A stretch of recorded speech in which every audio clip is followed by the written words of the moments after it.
Hello అండి, welcome to మాటల్లో పాట. కనుక్కోండి చూద్దాం. ముందుగా అందరికీ happy friendship day. Friendship day అనగానే అప్పట్లో చేతి నిండా కట్టించుకునే ఫ్రెండ్షిప్ బ్యాండ్సే గుర్తొస్తున్నాయి. ఎవరి చేతికైతే ఎక్కువ ఫ్రెండ్షిప్ బ్యాండ్స్ ఉంటాయో వాళ్ళకే ఎక్కువ ఫ్రెండ్స్ ఉన్నట్టు అని అనుకునేవాళ్ళు. ఫనీ కదా, కానీ ఆ ఇన్నోసెన్స్ ఎంత బాగుండేది. ఎన్నెన్నో గుర్తొస్తున్నాయి, కానీ అవన్నీ అప్పట్లో అని ఆలోచిస్తేనే మన ప్రయాణంలో ఎంత దూరం చేరుకున్నామో అర్థమవుతుంది.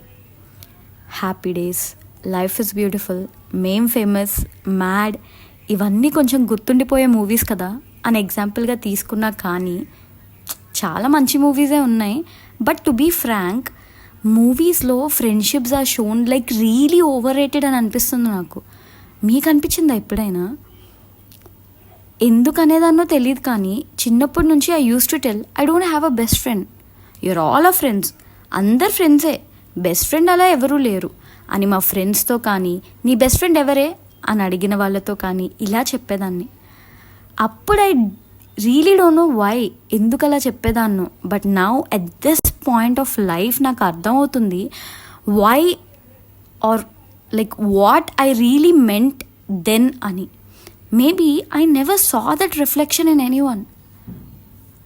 నాలాంటి వాళ్ళు ఎవరైనా ఉన్నారా లేదా అని నాకు తెలియదు, కానీ బట్ ఉంటే do let me know in the comment section and tell me that I'm not alone అని. On the special occasion of friendship day చాలామంది చాలా మంచి మంచి విషయాలు చెప్తారు. It's really nice of them. But today I'll tell you something which I really wish someone would have told me when I was a child. There's a saying, sometimes the person you take a bullet for ends up being the one behind the gun. విన్నారా ఎప్పుడైనా? ఓ కథ చెప్పనా? అనగనగనగా రాగా తార. రాగా and తార చిన్నప్పటి నుంచి ఫ్రెండ్స్గా ఉండేవారు. రాగా is an extrovert and is always oversharing, whereas Tara is an introvert and would always keep everything to herself. రాగా తారతో అన్నీ షేర్ చేసుకునేది, తన సక్సెస్ అయినా ఫెయిల్యూర్ అయినా తన థింగ్స్ అయినా. ఇన్ఫ్యాక్ట్ రాగాకి అవసరం లేదు బట్ తారాకి అవసరమేమో అని అనుకునేవి ఏమైనా కూడా she would give it off. కానీ తారా అలా కాదు. She would always listen to Raga but would never share anything, be it success, failure or even things. She would really be calculative in what she had to do and what she need to speak, because Tara always considered Raga like any other person but not like someone who Raga considered Tara to be in her life. Slowly Raga understood and backed out from Tara's life. But out of nowhere, everyone started blaming Raga that she couldn't withstand her friend's success, or she couldn't adjust or cope up with her friend, etc. etc. Slowly, with age, Tara turned out to be an extrovert and Raga turned out to be an introvert. మన లైఫ్లో కూడా we see a lot of Taras but a really few Ragas. Agree or not? ఎవరితో అయితే start చేస్తామో through out journey వాళ్ళే ఉండాలంటే జీవితం అక్కడే ఆగిపోతుంది. Just like how Raga turned out to be an introvert just because of her expectation on Tara.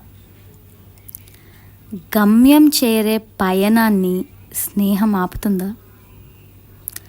Purpose of life is different for everyone. ప్రతి ఒక్కరూ వాళ్ళ పార్ట్ ప్లే చేశాక వెళ్ళిపోతారు అండ్ వెళ్ళిపోవాలి కూడా. If your paths meet again, well and good. If not, just let it go. నీ మంచే కోరి పొమ్మనే అంత ప్రేమే మాకు లేదా? We all need a friend who can say this for us, just for our growth and betterment.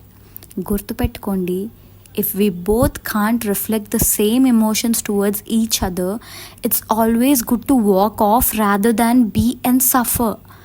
ఇది మనకు నేర్పించారు కాబట్టే we get too affected when we hear about a breakup or a divorce or anything. It's nothing wrong to walk off from someone's life for each other's betterment. Definitely it's not a sin. చివరి వరకు మనతోనే ఉండేవాడు కాదు friend అంటే. If he or she isn't valued in that friendship that much and if understood and walks away for each other betterment is also a great quality of a great friend. Friendship is like a delicate glass. Once broken, it can be fixed, but there will always be cracks. అలా మన లైఫ్స్లో అలలులా వచ్చి వెళ్ళిపోయిన ఫ్రెండ్స్కి ఎక్కడున్నా మీరందరూ చాలా హ్యాపీగా and పీస్ఫుల్గా ఉండాలి. But should never again come back to hurt over again అని చెప్తూ మీ వినీలా సైనింగ్ ఆఫ్.